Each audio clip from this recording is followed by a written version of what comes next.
When is the right time for a young fighter to start incorporating strength and conditioning regimen into their training? Now we're talking about young fighters, up-and-coming fighters, maybe in their teens. They're starting to train, I mean, they're already training martial arts for a long time, maybe a few years, whatever, and they're interested in starting strength and conditioning work. What would you suggest? When should they start doing barbells, squats, deadlifts and stuff like this? Usually they have, people usually do, pull-ups, push-ups, body weight work. They do that from early childhood probably. But I'm specifically referring to, training with a barbell and, some kind of a more serious track and field work.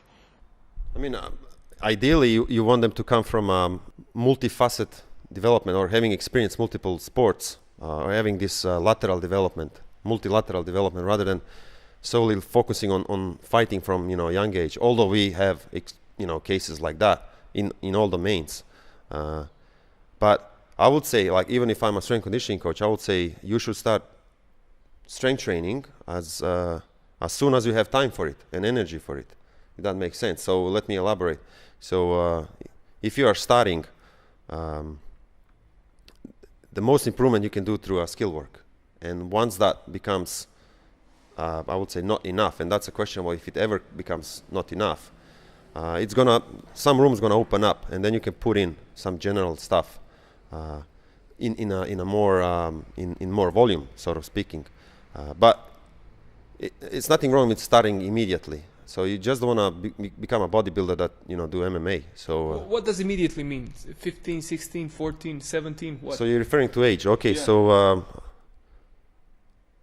I mean, there are different there are different myths that lifting weights slow you down and make you shorter. Is similar as saying that basketball makes you taller. Well, it is determined by genetics exclusively. Yeah. So the taller guys get selected pretty much, and with the weightlifting, shorter guys get selected. It's not that affecting your height. So there's a tremendous scientific research showing that there's no drawbacks of strength training young age, and there's also a lot of research showing that you can start pretty much anytime. So rather than, I mean, you don't want to force your kids. You want them to try to make sure that they get the motivation to do it. So you can start early age pretty much. And as I said, I'm a father. I have a skin in the game. So again, I'm giving advice with someone because I'm involved in that situation. Is that I'm not going to force my son to any particular sport. I want him to see different sports. I want him to try different sports. So create like a sort of base, and then slowly he's going to converge to a sport where he's the most, I would say, dominant, or like he finds it most fun. And the most fun thing is the thing that you're successful at. So that's one of the approaches. So to make my answer a bit more simpler, you can start immediately. Just make sure, again, that the skill work is more important. And if the strength training takes away from your skill work, then you're doing too much. So that's what I said. You should start strength training as soon as you find room for it.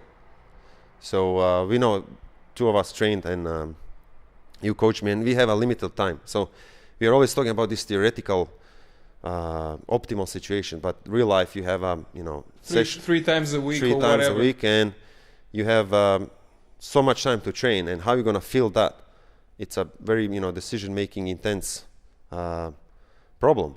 So should you spend 50% on lifting weights or training MMA? I would say MMA, and try to do everything through MMA, but eventually that's not going to be enough.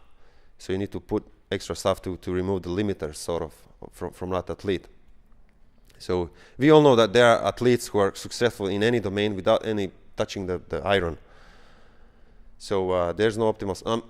This comes from a strength conditioning coach, so I make a living out of it, and I claim that. So it's yes, in every sport there is an example of an athlete that doesn't do weight training, has very good results, very good technique, and actually even appears very strong. Exactly right. I mean, most of the time we base our policies and our interventions, like science based on the average. But in elite sports, you work with extremes.